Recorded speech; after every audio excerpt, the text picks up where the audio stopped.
contract on Monday. I had moved in on Saturday. Yeah. I get a call on Monday from my agent. He's like, yeah, so Oh my God. episode 2 here with my good men, Omar Sir. and Joe. How we feeling, guys? Good. Chilling, man. All, all Everything good? good. All is well. All is well. How's everything with Hanging in you? there. Can't complain, bro. Today was What? nice weather. Got to go outside for a little bit. Got a nice little jog on. The weather Okay. out here was booty, Yeah. bro. For real? Yeah, man, it was no good, bro. Damn. Bro, it was like 80. It was like 85 degrees over here. Not a cloud in the sky. My God. Bro, Damn. yesterday was beautiful, bro. I went to Rock Creek Yeah, Trail yeah. in DC. That shit was fun, bro. It was Dope. nice and cool. The Did you go trees. fishing? Nah, I didn't go fishing. I just went like hiking. Oh, true. Yeah. Boy, Damn. lucky. It's cold over there, Joe? Not cold, but it's just been gray. Like, you have like a couple of days where the sun will be out, but the rest of the time been gray.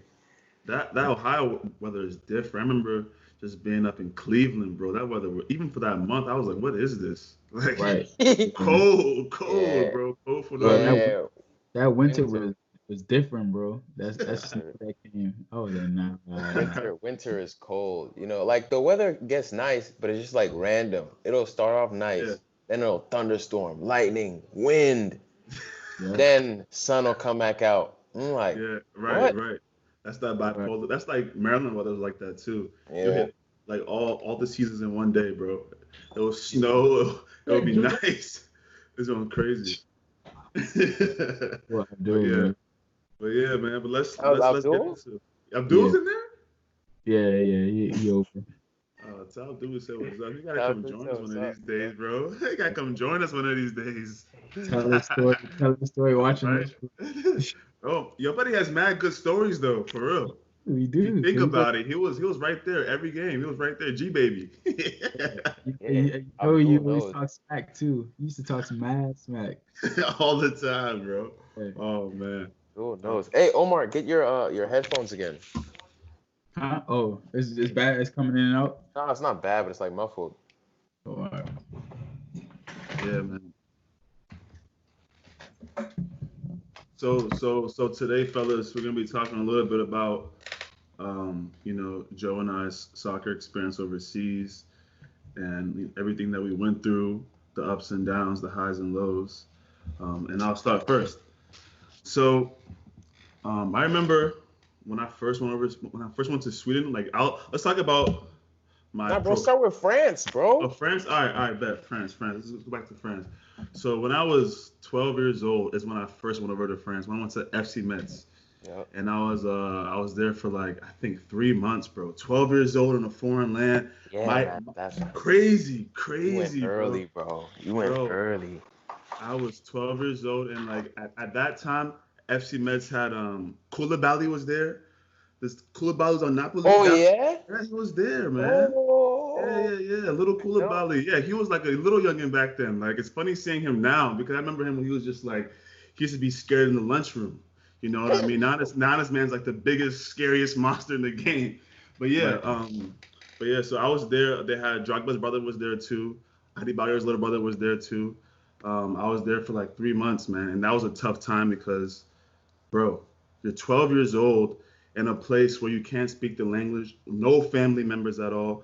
Training was tough. You know, there was days at that time I didn't even know what like mental health meant. Like, I have no idea what my mind was going through back then. Like, I wish I can go back to see how I was thinking, but all I remember was just like lonely nights. And then it got to a point where I was just like, you know what, I'm too young. You know, let me go back home, keep playing there for a couple more years, and then try my luck again. Yeah. That was the first experience, man. That experience was like crazy, bro. Like, you know, it was cool to be out there, but it was a little bit too soon to be by yourself. Facts, You bro. know, I remember when you went out for the first time, bro. I was hyped, but at the same time, like I didn't really comprehend it yet because we were still so young, man. I'm like, so yeah, young, man, bro. damn, Lester's out there on his own. It was too hard, bro. It was just too hard. So Anyway, I came back, and then my agent was like, "Yeah, there's a chance for you to go to France," and I was like, "Oh, snap! Bet where?" He's like, "Bordeaux and Marseille." So I was like, "All right." So then I went to Bordeaux. I had a tryout there. It went really well. I ended up like staying for a little bit, but then he was like, "Let's not commit. Let's go to Marseille and let's see how things go." I went to Marseille. First practice, never forget, bro. They had this wild weak foot drill. Like you couldn't, yeah, you could only use your weak foot. And for everyone that knows me, knows that I have no right foot. Like I No, have right. no right, All left, all bro. left, bro. All I have left. no right foot. So I was looking crazy the first practice, bro. Like I couldn't pass the ball. People were just like looking at me like, "Oh, this guy, another kid who comes here and is gonna leave within the next day." So the first day I was like, "All right, whatever. I gotta move past that." Second day we had a little inter squad scrimmage. So that's when I was like, "All right, bet. There's no restrictions. You can just play. Yeah. Let's see what Goal it to is. goal, 11v11. Let's work." And that's luckily the sporting director had came down to like I guess talk to one of the first team players, and he was standing in front of the game, like he was just watching the scrimmage. And bro, I had an excellent game, the best game that I played. And he ended up telling the coach, asking the coach who's that guy, and then he just said he has to stay. So I ended up signing at Marseille, and I was there for a year and a half. But that year and a half, man, it was crazy, because playing for a club that big, it was cool to like experience that lifestyle. Because like I'm hanging out with like guys like Jordan Ayew, Andre Ayew, Yeah. these ballers. So like it was cool to see that. But then the other side of it was like where I was just like completely by myself.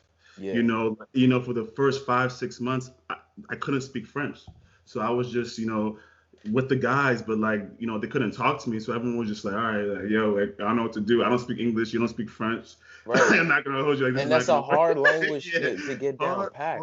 hard language, bro. So then I was like, So, all so right, like, what's up, so Omar? did you like try to make friends with anybody, even Yeah, though yeah. there was a language barrier?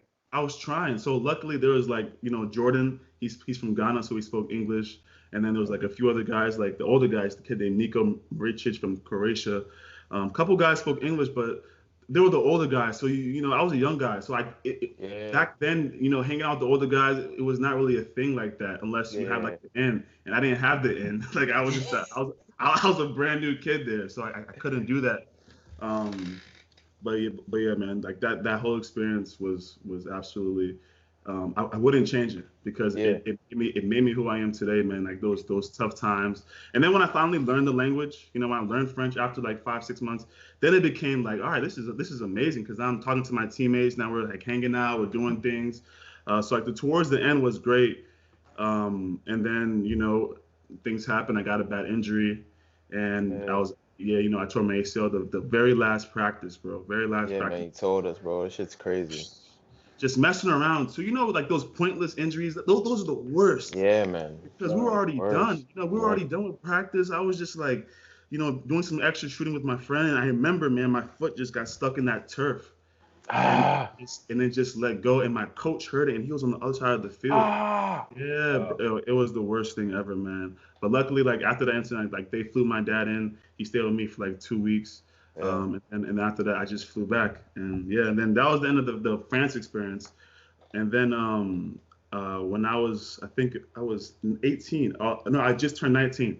Shaq and I actually went together to Ängelholm, Sweden, for our very first trial in Sweden. Facts. I remember that. Yeah, man, and like it was like a cool city. Everything was like going well. Like I was with my boy. Like it's nothing better, Like I felt comfortable because when you go into a locker room and you're by yourself, it's It's like the worst. it's the It's the worst. worst, bro. It's the worst. Everybody You kinda- looking at you crazy, like, who's this new fool? Who is this? Yeah, you know what I mean? People were just like, luckily I had Shaq, so I was just talking to him, so it was easy to like be in the locker room. And then the trial went well. Shaq balled out, man. We both balled out. And then the very last day they called us to the room and they offered me the contract. And then they said some dumb thing about how they wanted Shaq to have more experience. And I couldn't understand that. But it was a decision, and Shaq didn't end up staying. So it was bittersweet. It was like, Yeah. damn, like how dope would it have been to experience that with like your boy, to be playing on the Bro. same team. Like that shit would have been amazing. But things happened and didn't work out. But so I was there for like a year and a half, and during that year and a half, man, I can honestly say it was a bad year and a half because like go I went in there thinking that I had already made it, right? So my mentality was already bad. Like I wasn't training hard enough. I just thought that, oh, I'm the new American star here. I'm gonna be playing every game. I didn't realize that every practice counted. So like so I had a struggle like literally my first year and a half because coach wasn't playing me. And then off the field, I was being stupid, like like worrying about like the outside cool, pro guy life and trying to go out there and party and all that stuff. So that was throwing off my game. And then so I was just in like a mental rut, and then I was also by myself again. So all these emotions I was just keeping in, and it was haunting me when I was home. But when the soccer side came back and things were getting better, like it was like towards the end when I was about to leave Home. Because okay, wait, let's go back. Let me tell you how I left Home, bro. So we had just had a game, bro. We had just had a game in Stockholm, and when the coach says at halftime, like, yo, get ready, you're about to go in. Yeah. So I was like, all right, halftime, about to get a good 30 in, probably 60th, like 50, 60th minute. I'm gonna enter and I'm gonna, go ahead, bro. I'm warming up. I'm looking at the clock. 60 minute, 70 minute. Yeah, it's one of them. It's one of those. 80 minute, 85th minute, and then I'm so mad. I just take my shin guard off and then I just go sit. I leave. I go to the locker room.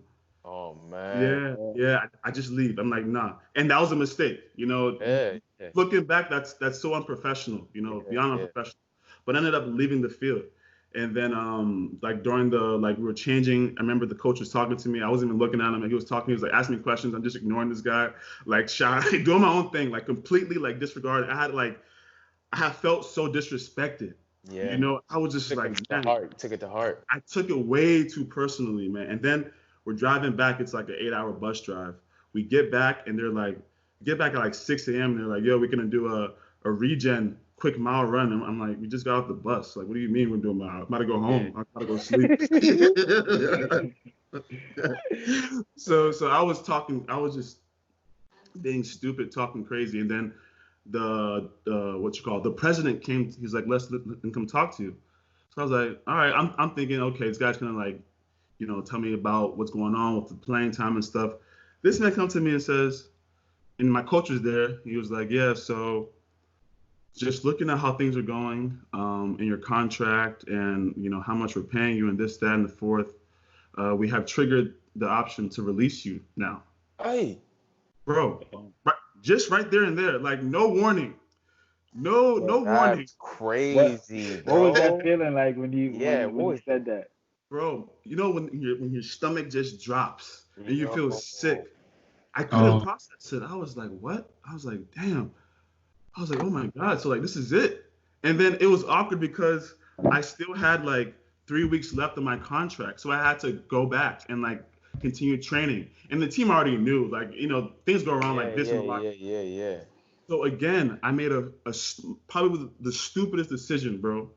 On that 3 weeks, I didn't show up not one time. Wow. I was like, you gonna cut me? Okay, then I'm not gonna show up. Damn. Yeah. No. Like cut bridges at that point. I cut bridges, man. And when you were like, I'm back on the market, so teams were like looking, calling like to see like, okay, what's good with them? Can we get them? You're gonna trash your name. Trashing my name, bro. 3 Allsvenskan team, which is the top division in Sweden, 3 teams called. They just said no. Like, you don't want this guy on your team. He's trouble. This, down, the fourth. Destroyed my name, bro. Yeah. Destroyed me. It's crazy though how like it's a small soccer world, man. Everybody knows everybody, especially the owners and the presidents. Man, that's why like no matter like how you are, you cannot be disrespectful to the man. Bro, I was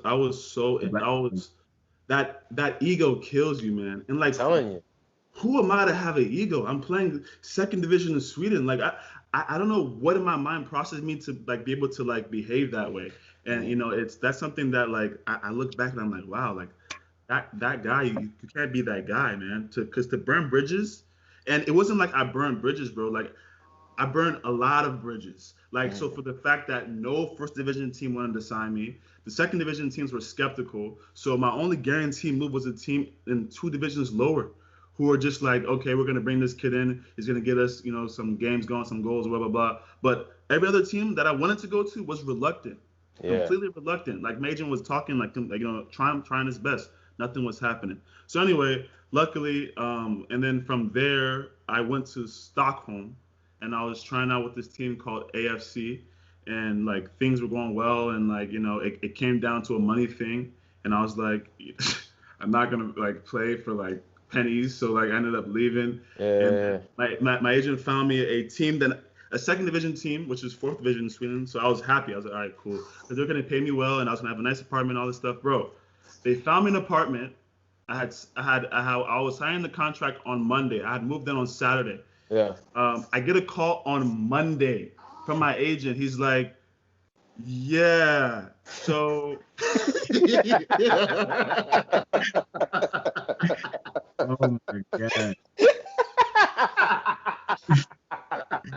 Hold up, bro. He was like, yeah, so the club president just said he's concerned about your hamstring, so they're not going to sign you now. You have to pack up. I had just unpacked my stuff, bro. Yeah.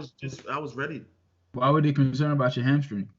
Because I had pulled it twice, like in the same season. So like, I guess my agent had told them or something like that. The club had told them, so they were a little worried about that. But I was good, I wasn't injured at that point. But anyway, so I ended up didn't sign in there. And then I went to a team that my agent's father owned with Charlie Rankin was there. Those guys, they all went there. What was the team called?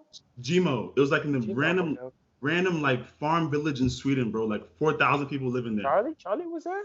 Charlie was there, man. Charlie and another guy. I'm forgetting who Trey? Who was there with.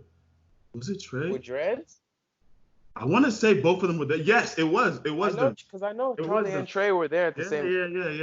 Yeah. It was both of them. They were at Gmo. So I ended up going there, but not during their time. And then I came back home for a little bit. Went back, signed in the northern Sweden in Boden. Remember when I signed up there? Yeah, way up there, bro.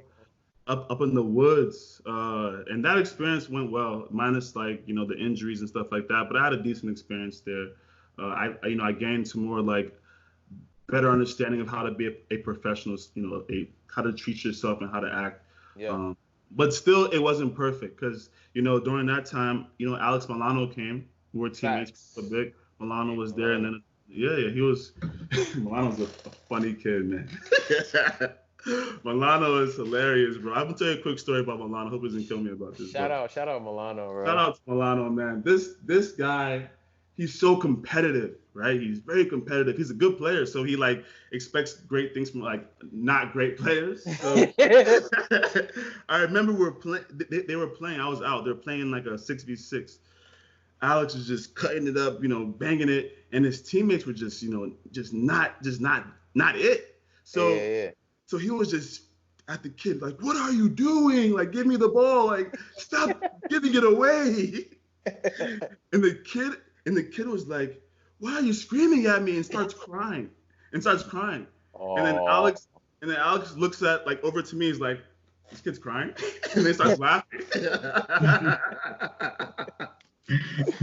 So that's just an example of the kind of guy that Alex was. Yeah, but yeah, he was my teammate for a little bit. But then again, Boden was like, the soccer was injury. That rehab, going back. Yeah. And then I went back for my final stint, man, like a year after. So after Boden, I was injured. I broke both my ankles during that season. Sheesh, bro. Yeah, both my ankles, bro. I broke both my ankles during that season. And then I came back, did the rehab thing at home, came back, and I went back to Sweden for like, just to say, hey, I'm gonna give it one last go. I had just turned 24. Yeah. So I had just turned 24, and I'm like, all right, I'm gonna give it one last go. A team in a area that I used to play wanted to, me. I had a bunch of old teammates there. They vouched for me. The coach was he was the captain at Ängelholm when I was there. So he was my captain was now the head coach of that team. Yeah. So he was like, all right, cool, come, we'll get you a place, blah, blah, blah. So I went there, bro. And I'm thinking I'm about to like get back on my feet. Like this might be my breakthrough. This might be the chance where like I regain a new image in Sweden. That's what I wanted to do. Have a new image in Sweden. So yeah, I was playing with this team, bro. Barely played. Like I was, it was one of those things where it was confusing because, when you play really well in practice and like that's what you're supposed to do in like your ball, like practice. I was going in, bro, balling. But then during game time, he would elect to play like, these younger Swedish guys, and I was just like, yo, like why? And then for me again, I get to a boiling point where the ego takes over again. Yeah. So like I'm not gonna lie, like there was moments like during that time where like I showed him that I was upset. Yeah. So I think that also worked against me. But yeah, and then I was just like the season went by, I played a little bit, got a couple games, got a couple goals. Then I just realized, hey man, let's be real here. Your injuries are long, your clubs are not chasing you like they were before. You got to be honest with yourself. I had to have that honest talk with myself, bro. And that was one of the hardest talks that I ever had in my life. Yeah. Like to be able to sit down and like face yourself and say, like, yo, like you're not good enough. That's the first thing, and that's the thing that people don't want to like really like tell themselves. But I was honest, like, yo, like I'm not good enough anymore. Like my mind isn't there. And I'm at a point where I'm young enough to pursue other things and live a life that I would want to live. You know what I mean? So it was, I think, my 25th birthday where I ended up retiring, and then and ever since then I've been doing my thing, living my life, bro. But that's just a short story. We'll get into it more at another time. But that was like the gist of it, man. Summarization. Summarization. Yeah. If there was anything different that you could do, what would you do? Plenty of things, bro. I would not drink. That's the first thing. I would not worry about what others think about me. That's another thing. And 3, I would have more discipline, bro. Like that's the biggest thing, like the discipline, like the telling yourself, hey, like you have to work hard, or hey, you shouldn't go out. Discipline, I think, like goes over all those 2 things that I mentioned. Like it's just self-discipline, bro. Yeah, that's the main thing. It's the one thing that I would have done different, for sure. It's one of the main things for being a pro. Yeah, man. What about you, Ja? I'm trying to hear your story, bro. Oh man, bro. Shit, my story. That story long, bro. Hold on, let me turn down the TV real quick. Nah, you're good. Yeah, bro. It was wild experience, man. Yeah, man. Hey, it made you stronger though, right? That's 100%. Exactly. You learn a lot of stuff during that journey. A lot of life lessons, bro. Yeah, a lot of different cultures. But yeah. Joe, what was the first moment that you found out like I'm about to go overseas and play? What was that feeling like? That was I was still in residency at the time, and we had just played the Nike friendlies, and my dad called me and told me, Dan Siegel was my agent at the time, and he had told me that Hoffenheim like got in contact with him about signing me and Charles, because they saw us play against Russia, saw us play against Brazil. They had some scouts out there, so they wanted to get that done. And that's really when the whole like German circuit came about, because I remember before that we had gone to like YPT. Remember YPT camp? Oh, up in Delaware. Delaware, professional training or whatever. I got a tryout from Stuttgart over there, and I did really well, but like I couldn't move over at how old was I? Like 12 or 11. Yeah, they said I needed a parent. They said I needed a parent to come over with me before I could go, so I didn't make that move. But yeah, right after the Nike friendlies, that's when they told me Hoffenheim wanted in. And I'm gonna be honest, I didn't really know much about Hoffenheim at the time, bro, because back then Bundesliga really wasn't on TV. It was just the Premier League. Everybody was just watching Premier League. Yeah. So once I started but I couldn't sign first. So I was 16. I had to wait till I was 18. So that's when I went to Canada with the Whitecaps. And in Canada, they had a German coach that was there that was like familiar with the manager at Hoffenheim, the youth manager at Hoffenheim at the time. So like before What's his name, school, bro? Thomas Niendorf, the Yes, coach. I remember Yeah, that guy. Yeah, I Thomas remember that Niendorf. guy. Niendorf. So he would do video reviews for us of like Hoffenheim would play on the weekend, then he would put it on a little DVD, and then we would go into the portable before school started and watch like clips of the positions that they wanted us to play. We would like he would break it down for us. Yeah, like he would break it down for us. And I remember like sometimes he wouldn't do it with just me and Charles. He would do it with all the guys, but like not everybody was going to Hoffenheim, so it like some guys were like hating a little bit. But yeah, so that was like an experience because that was when my dream really like started, you know what I mean? Like before that it was like ODP, I was playing with y'all, having fun, messing around. Yeah. And then this is when it became real. So like living away in residency was one thing because I was still in America, still with all the bros. Canada was another thing. I was outside of the country, but everybody spoke English, you know, and there was still some cool dudes there. And Charlie was there, so I was living with Charles, you know. But then again, like, this is now one of the first times where I don't got my pops telling me what to do all the time or my mom telling me what to do all the time, you know. So, but I knew what I wanted to get out of soccer, so I didn't really stray too far left, you know. Like, I wasn't even, bro, I wasn't on none of that. Like, it was just about training. I was like, all right, I got to train. Because I knew I was going to go to Hoffenheim after that. But, like, in Canada, everybody was super friendly, bro.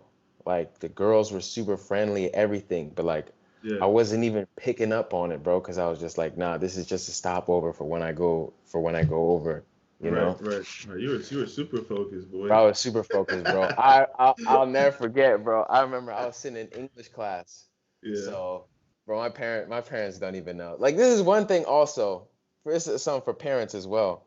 Like, you know, I guess as a parent, you just give your kids the foundation, and then when you let them off into the real world, you know, you trust that foundation will guide them through everything, you know. For the most part, that did. But once I figured out like I didn't really need school to get what I wanted to, I was kind of like done with school, bro. I'm in Canada, sleeping in class, bro. Right. Because I knew in like 3 months I'm about to go to Germany, so whatever. Like I was in that, knocked out. English teacher was like, Mr. Zhao. What? You know. So yeah, so then after my senior year over in Canada, then I went over to Germany, bro, and that's where it all like really started. You know, so this is my first time like living in Germany and in rural Germany, like it's the countryside. Where were you first? In Sinsheim. It's like way out there. Hoffenheim's a village and Sinsheim's another like city. What? Did you learn German before you went? Like my dad got me Rosetta Stone, so I knew like hello, hi, and bye, things like that. But like I didn't really know nothing. I had a little slight base, but like that language is difficult, bro. How long did it take you to learn it? What was that food like when you first touched down? That food, bro. Schnitzel and fries, bro. That dry ass schnitzel. No sauce. The fried, yeah, bro. You know, It's like meat. It's like a fried slab of meat. You can do pork or turkey or whatever. You know, I didn't really know much about it, but that's like the German thing. So I started to like it a lot, actually. Once, you know, we would have it like after games, before games and stuff. But like, it's healthy. It's fried, bro. It's not healthy. It's fried. Hey, why y'all eating that so much then? But it's just so dry. It's don't need sauce. It's the hallmark out there, you know. So you get out there, countryside. So on the countryside, not that many people speak English, you know. So they put me up with a host mom, She couldn't speak any English, none. Jeez.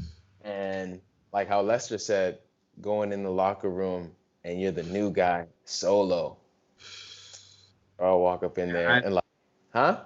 Yeah, the people looking at you funny. People looking at you funny. I had the matted braids still. I had these cornrows, bro, looking rusty. You said, man. Any hang time? Huh? You have any hang time? Bro, barely. It was like squeezing my neck, bro. I just was squeezing his scalp, boy. Squeezing my neck, pulling my head back. Yeah. Oh, your head was hurting. It was. So, just stepping into the locker room, meeting everybody for the first time, it was just one of them things like, hey, what's up? But they knew what I was there for. I was there to get the job done, you know what I mean? And it's different. Yeah, it's different. So, first tournament, we have like this little mini tournament out there. We play against Dortmund, we play against a couple other teams. Mm-hmm. And the coach puts me at like number 8. So yeah, I was like, cool. I'm just getting the ball and I'm just slicing, doing what I do. So I win most valuable player of the tournament right off top. First tournament. Then we go to another tournament. We play Botafogo, this Brazilian team. We play a couple other teams. Also MVP. So 2 tournaments straight MVP. So then we go into the season and I'm still playing 8. Then season starts and I'm trying to do the same thing I was doing in the tournaments, bro. Trying to get the ball from the center back and just dribble. Yeah. Like a few times it would work, but then they caught on to it and started clapping me, bro. The coach was like, nah, you got to go on the wing, back on the wing, So made that transition back to the wing. But it was still good because it was like being exposed to a different level of professionalism. You go in there, you got your scheduled meal time, you got your scheduled workouts, your workout plan, nutrition, all of that. You got so we're staying at the academy. So you have the center where you go eat right after practice, shower, then, guys drive home, take the train home or whatever. And like just getting used to that was really cool. This was just a new style of living, and then getting paid, I'm getting paid my couple thousand a month. I'm 17 and I'm almost 18. I'm like, okay. I'm like, I know you was copping hella Jordans. Bro, well, at this time, I was signed by Nike already, so I wasn't that pressed yet. I was pressed about having my own bread to like buy stupid stuff. This man Joe bought Gucci ski goggles. Bro. I bought Gucci ski goggles, bro. On that Chief Keef wave. On that Chief Keef, bro. I saw Chief Keef's music video. I was like, let me cop some. Let me cop some Gucci. I bought a Gucci polo, like Gucci belt, all this stupid stuff. First time I ever started touching a little money. That's what happens, though. That's what happens, and then you grow up in a setting where, like, you never really had it like that. When you finally get something, get it. You go. Wilding out, bro. First car, I got the BMW. Oh man. So I'm whipping the practice music, like. I remember when you got that like, joint, man. the black joint. Yeah. Black joint. Yeah. I remember that joint. I swore I was the man, bro. I'm riding through that city. What was your first your first experience, like your first appearance? Pros? Yeah, first appearance. So I'll say about 6 months, I was with the U19. Then I went up to the second team. Then I was with the second team for a few months. Then I made it up to the pros. Yeah. So I made my first match in the cup, DFB Pokal, against Greuther Fürth, something like that. So I'm playing in front of, a longtime friend of mine now, Edson Brafite. And it was cool just to get out there because I was a young buck, bro. I didn't give any cares. I was like, I'm about to go out. It's freezing outside. And this was back in the day where everybody was just doing the short sleeve, but gloves on. It's freezing. I got my short sleeve and I just got my gloves on. I'm like, okay, it's time to take off. Get in the game, and I'm just buzzing, man. I had a good little debut. I was happy about that. Yeah. And at this time, like Hoffenheim always had big dogs, but Ryan Babel was there, Edson was there, my boy Penny Mlapa was there, and after that game, Firmino, right? Mino was there. Yeah, man, Sally Hovich, like a whole bunch of guys were there. Gylfi Sigurdsson, like a lot of these guys, and they take me out that after that game, bro. And this is the first time I go out for real with like the big dogs. I was going out with the young boys, like the U19s, and it was like cool, but I was never really on it like that. But then they took me out, bro. Bro, I was like, this is life, bro. I was like, this is life, dog. This is life. How old were you? Bro, I was like 18. Damn. I was 18. Bro. Now going out with Babel though. Exactly. Imagine, like man. This is now you get exposed to a different level of professional. Like Edson had played at Bayern already. Ryan had played at Ryan was at Liverpool already, Ajax. You know what I'm saying? Like Carlos Eduardo had just left and gone to Rubin Kazan. So just being exposed to this and then being able to train with them at the same time, seeing how refined a lot of those guys' skills were. So you get to see that aspect of it, and then you get to see the other side, like a lot of the guys that I played with on the U19 level, majority of them don't really play anymore.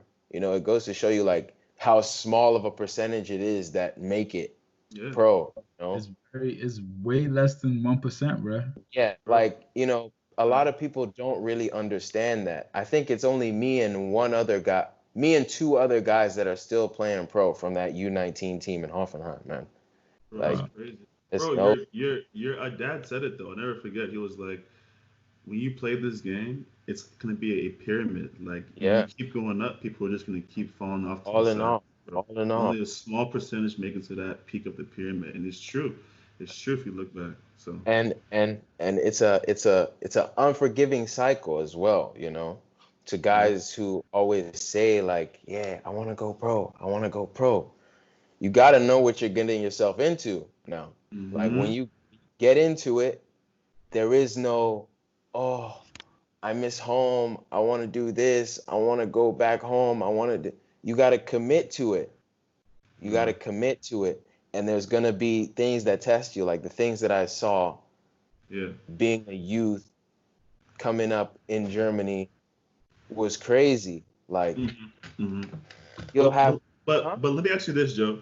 What was your very best moment that you had, not when you were pro, like pre-pro, when you're like playing for Offenheim, when you had just gone to Dortmund's second team, which was crazy. I remember that moment. That when I heard that news, bro, I was hyped. I was like, man's on Dortmund, bro. Yo, that shit was crazy. So what was the craziest moment, bro? Before that, or no, during that time. During that time. Man. So I'll give two. So the moment before Dortmund and then getting there. So the season before Dortmund, a lot of people don't know this. So while I was gone, I was on loan from Hoffenheim to St. Pauli. And while I was gone, I think Hoffenheim had like 4 coaches that year come in, out. So when I got back, the head coach wasn't really banging with me like that. And he had made a whole separate team of guys who he wanted to work with and guys who he didn't. So I was in that training group too of guys that he was just trying to shift to the side. So it was me, my boy Eddie, and a bunch of other guys, and he had just shifted us off to the side. So that whole season, I come back from loan from Pauli, and I'm thinking I'm gonna have a breakout season with the first team at Hoffenheim. He shifts me back down. Right. Whatever. Me and my boy, we grinded out that season to the point where they had to bring me back up. And in the last few games of the Bundesliga season, I start playing. I play against Frankfurt, Augsburg, and then I played against Dortmund in Dortmund Stadium. Mm. So then I get word that Dortmund is trying to sign me. Yeah. So I'm like, yo, I'm out, bro. I'm trying to dip. I'm out. Right. So now what the business side of the game is, if you're still under contract, your team owns you. You can't just be out. Yeah. You can't. So Hoffenheim was like, all right, Dortmund, if you guys want him, y'all got to throw up them racks. And I'm like, oh, bro, what do you mean? Like, I wasn't playing first team until the last few games of the season. How are they gonna throw racks, yo? Like, don't throw a monkey wrench in this, man. Let me go on. They were like, nah, months, bro. I'm waiting. So then I go home and I'm like, oh, I guess this shit ain't gonna happen, bro. And like, it's devastating because I'm like, yo, man, I really might not go to Dortmund on a technicality. Like, so I'm training. Next thing you know, my agent calls. He's like, yo, we iron shit out. Tuesday, they need you out there. It's Monday. So I'm like, oh my God, no way. We're screaming, crazy. Jumping up in the house like, yee! My mom is crying, Pops is happy, and fly out there. And man, it was lit, bro. From that moment on, it was lit, man. Like, flew in there. So I get there. So at first, I'm training with the second team, with David Wagner. He's now the coach of Schalke. And they told me, they were like, okay, look, we're gonna sign you, but don't think that you're just gonna breeze up to the first team. A lot of guys think just because they're gonna come to Dortmund, they're just gonna breeze through things. And I was like, ooh, I just need to get my foot in the door, and that's it. Right. Sign me. We go into preseason. First 2 weeks of preseason with the second team, I'm killing it. Dave Wagner calls me into his office. He's like, yo, you've been doing well. I told Klopp about you. I told him he should bring you up. They're bringing you up. I'm like, yo. Meanwhile, right? So my whole career in Germany, a lot of people in America were hating on me for whatever reason. I don't know. People were saying like, when I went to Germany, they were like, yeah, he's gonna get a real taste of humble pie over there. Like, he's gonna get humble. I did my thing, bro. Like 18, 19 years old, playing consistently in second Bundesliga and stuff like that. And folks were like hating on it. Then they get word that I'm about to go to Dortmund. They're like, oh my God, why is he going there? This kid's never going to play. Like, he's just going to be warming the bench. Why would he even think of that? Get there. I move up to the first team, bro, within 2 weeks. So I'm there. Now, all those guys with those top dogs, bro. Dogs, I'm there, how old was I at the time? I think I was 21. So I get in there. And this is when Dortmund had like a really star-studded squad. Juan is there. All those guys. Gawa is there. Marco Reus is there. Aubameyang, Mkhitaryan, Neven Subotic, Blaszczykowski is there. Piszczek is still there. Man, like, Ciro Immobile was there. Sheesh. Bro. Oh my goodness, bro. This goes on, That's crazy roster. The list goes on, man. The list goes on. What was the practices like? That shit had to be mad intense. Practice was intense, man, because Klopp was an intense guy. That was when he was at the peak of his like pressing thing. Every training drill was based around pressing, so we would do a possession drill on one square of the field, and then if you lose the ball here, then you gotta sprint to the other side where the other guys are playing, and you gotta try and recover it over there. Then if you win it, then the other guy gotta sprint to the other field. Like a lot of. You gotta be fit, boy. What? So you were able to keep up physically? Yeah, like the first few days. You've been fit like since you were like 8, 9 years old, bro. Yeah. So I was able, so athletically I was in there, I just needed a couple of days to get my techers up to speed, the speed of play. I had to get used to things. Right. I'll never forget this. We had a friendly game against this team, Osnabrück, in the preseason. And there was this Korean guy. His name was Don Won Ji. He had just come. He had played at Sunderland. He was at Augsburg, and then he came to Hoffenheim. He came to Dortmund. And I think like first half he had like lost the ball in the game and walked. Oof. And I just see Klopp like on the side. That's when he had the yellow teeth, bro, too. That scared me, man. I was like, whoa, shit, I better not walk, bro. I'm on the field just jogging in place, bro. I'm like, I'm tired. Alert. Run, alert. We get into the locker room at halftime, and he chews him out like, yo, you walk like that, you'll never play for me. If you lose the ball and walk, never. And from that moment, he didn't play anymore. Wow. So then preseason is over, and I've been scoring goals in the preseason as well. Uh-huh. And preseason ends.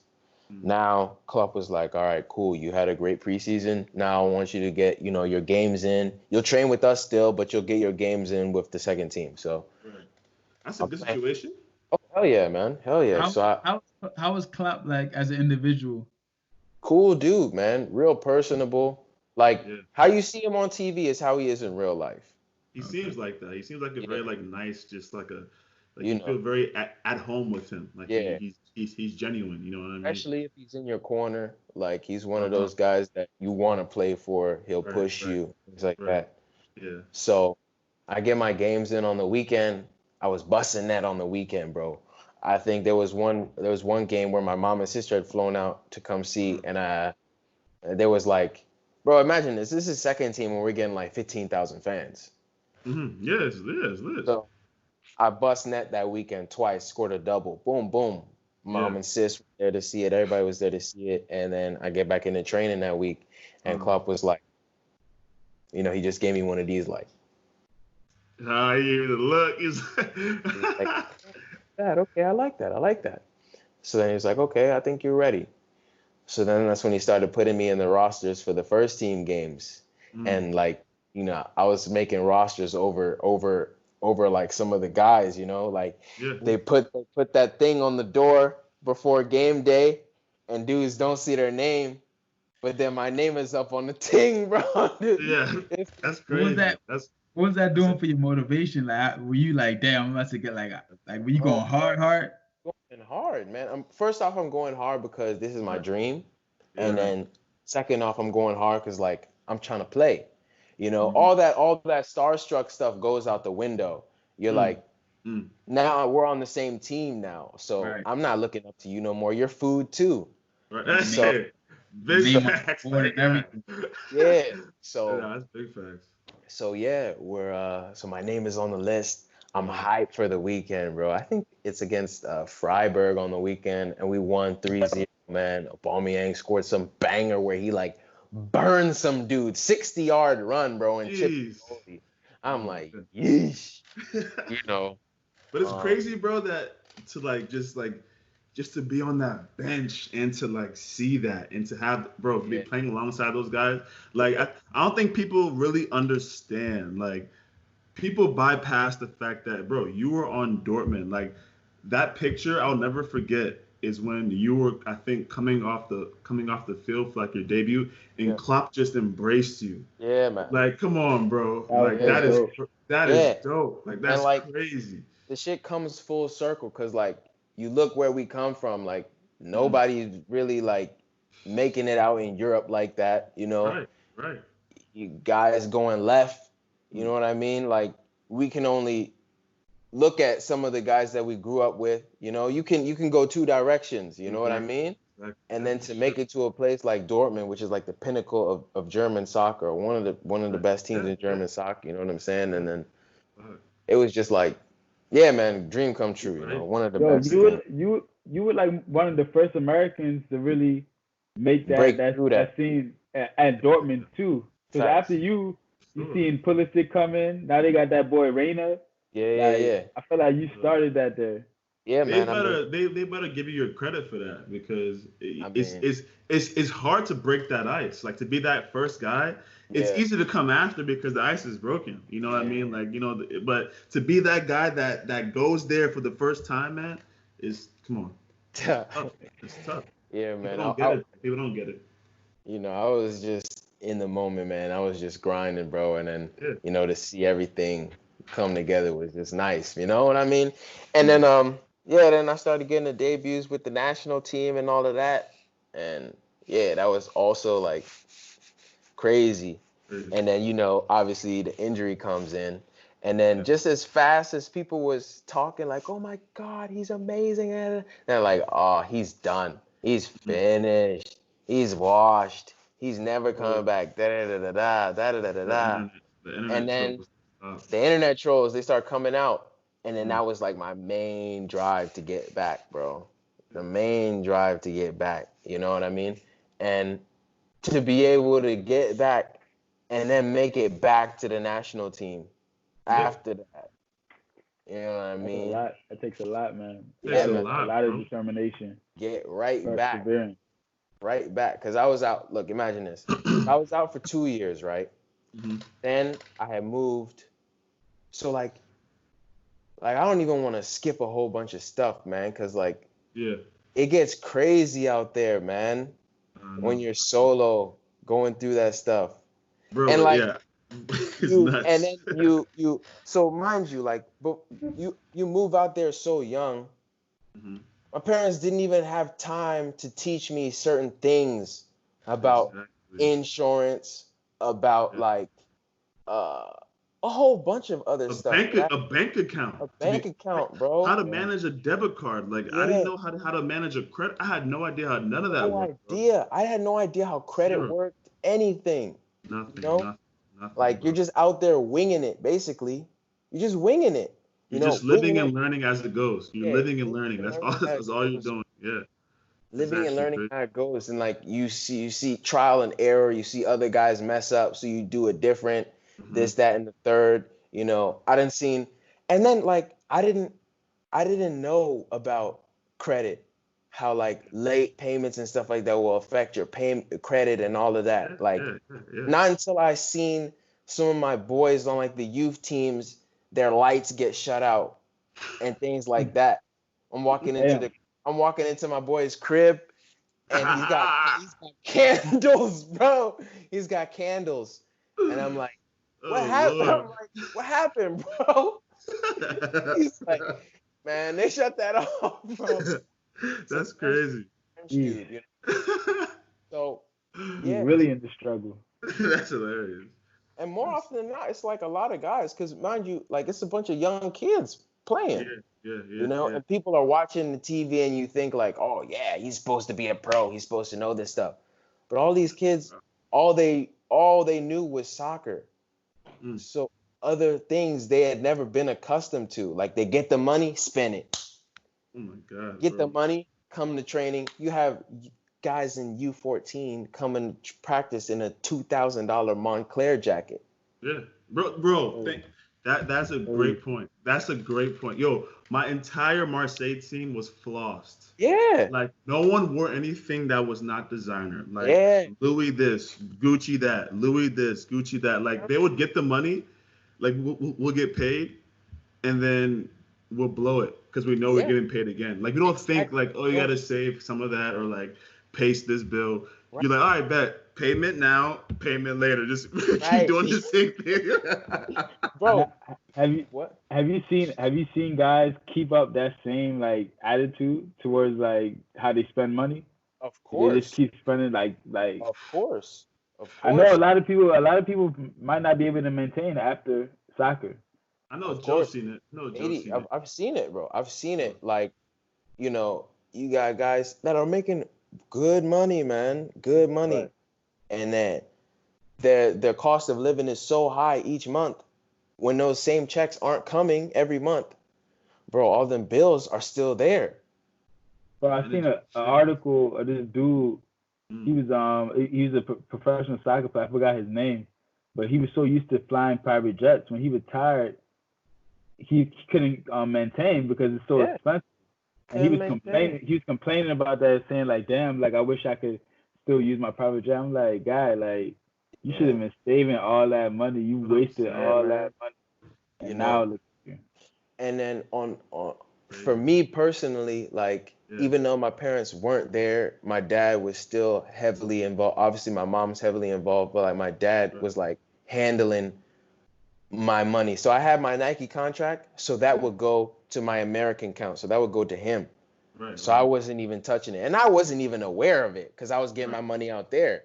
Pops was flossing. Pops was saving it, bro. Saving it. Yeah. And then we used my money that I made from Nike to buy that house up in Silver Spring. Mm-hmm. And not until 4 years ago did I realize how great of an investment that was. Man, so he bought that in 2012. He used my money to buy that in 2012. And I remember when he was telling me, he was like, yo, Joe, you should use this money to get this house. Because that was when mortgages were real low. The real estate market had gone really low. Yeah. I didn't know nothing about it. I was like, I'm trying to buy a car. Right. I'm trying to cop a whip. What do you mean? I'm trying to get the Panamera. I'm trying to zoom. And he was like, no, man. Get this house, man. I'm telling you. Got that house, man. And it's just been going up, But a lot of guys don't have that. That's a great investment, backbone. bro.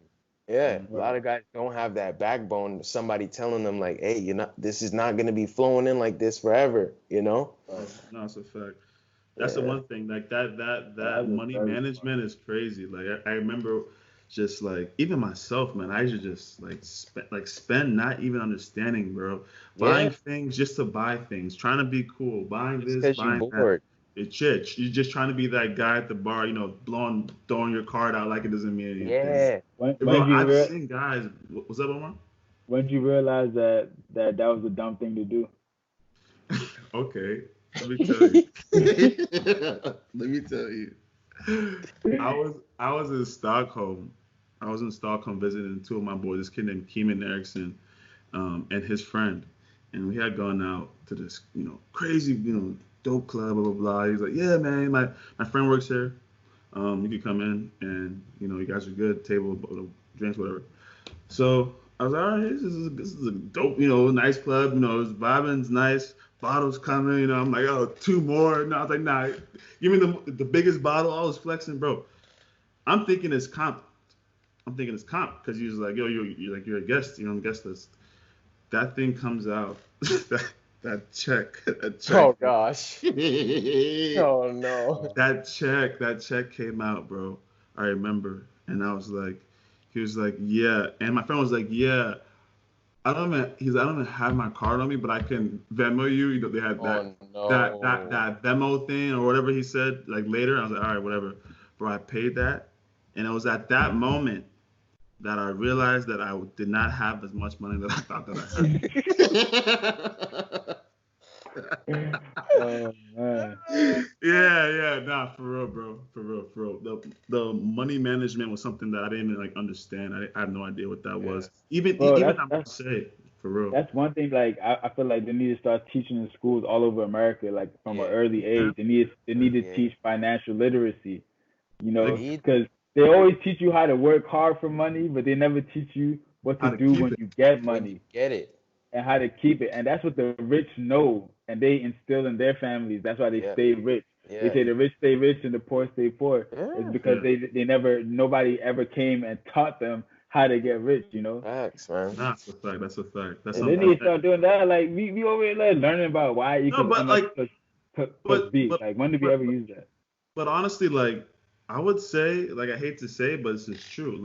This is more prone in the Black community, because I had some friends who I remember growing up, man. I remember I went to the Heights, this rich school in Potomac, playing soccer over there, and I was in 4th grade and 5th grade, and we'll go to the mall, go get food, and these kids are swiping the credit cards. I'm like, how do you have a credit card? But not knowing that kid's building credit. You know what I mean? He's doing these. They start him off early.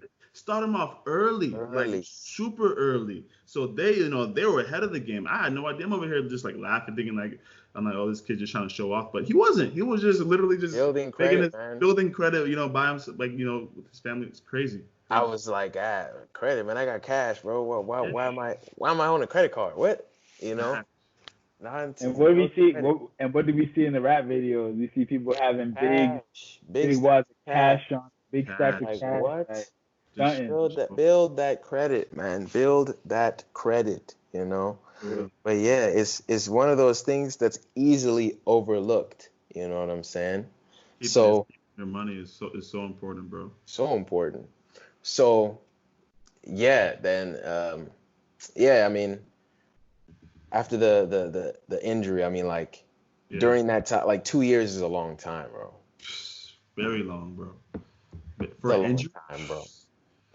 So after it had happened, like after my surgeries, bro, you know how it is in the surgery, bro. That shit throbbing because they had the tube still in my leg. And after one of the big surgeries, I was in the hospital for 10 days, bro, after the surgery. Jeez.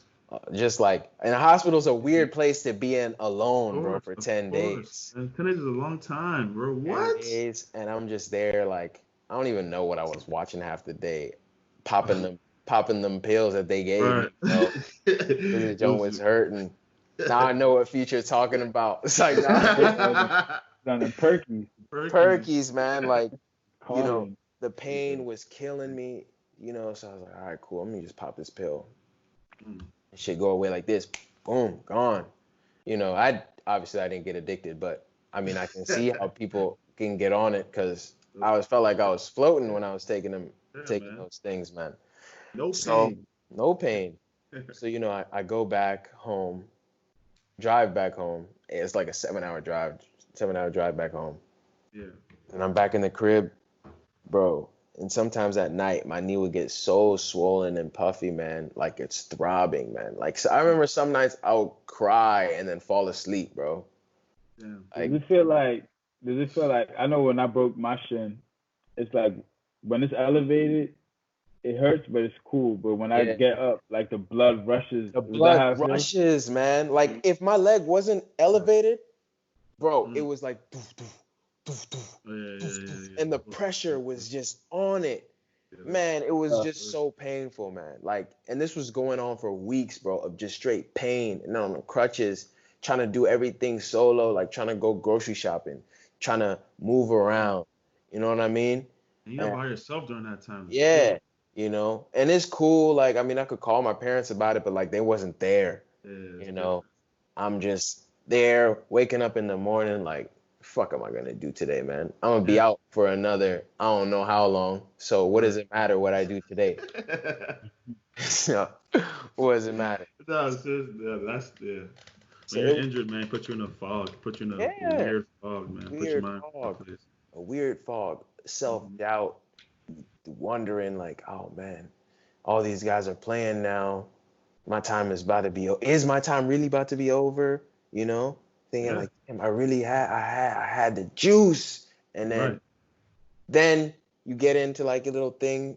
Sometimes I'll be on social media and I'll see people talking trash and I'll just be like, then that would just get me hype again. And I'll be like, nah, man, fuck that. I'm about to really come back and get back on it. You know what I mean? I'm really about to get back on it and show these folks. So people love to hate because they don't know.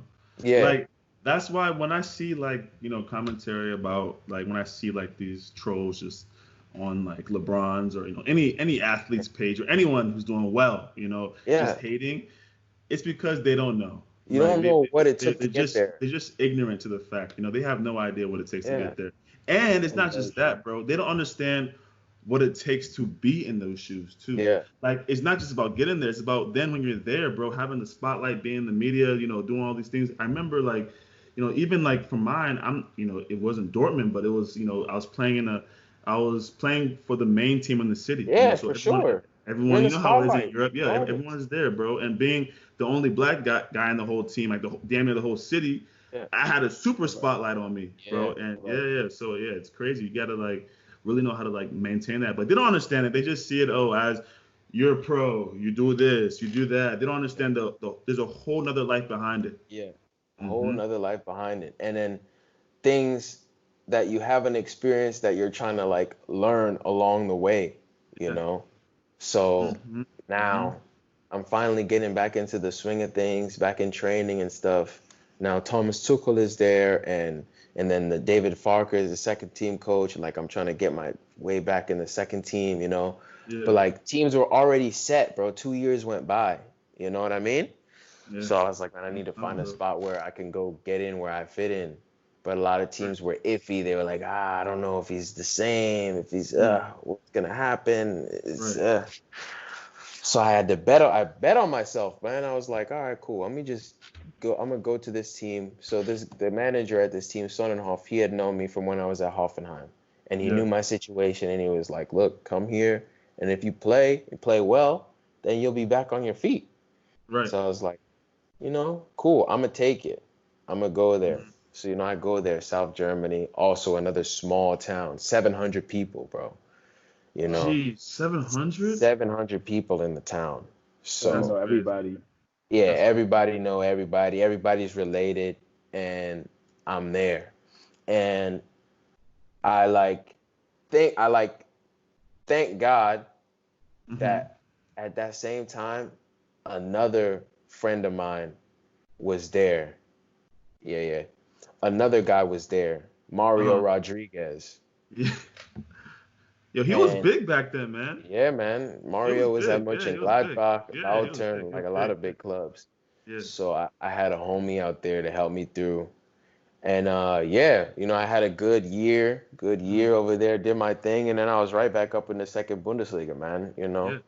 And people don't understand, like, some guys will go down to third, and guys stay in third forever, bro. That's like, what I'm about to say. It's hard to make it out.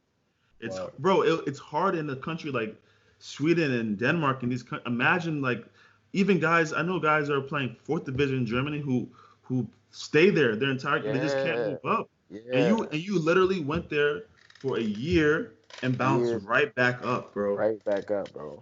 That's crazy. That takes a lot, man. Man, yeah, it was. I feel like the teams they look for the young guys coming up, so that's why it's harder for once you get to the third, it's harder to come back up. It's hard to come back up, bro. But I had it stuck in my head that I was gonna make it back regardless, and we did that, and now there's no looking back, man. Yeah. Well, thanks for that, man, Joe. That was good. Yeah, well, guys, there you have it, episode 2, OG3 boys. We'll catch you guys back for episode 3. See you guys soon.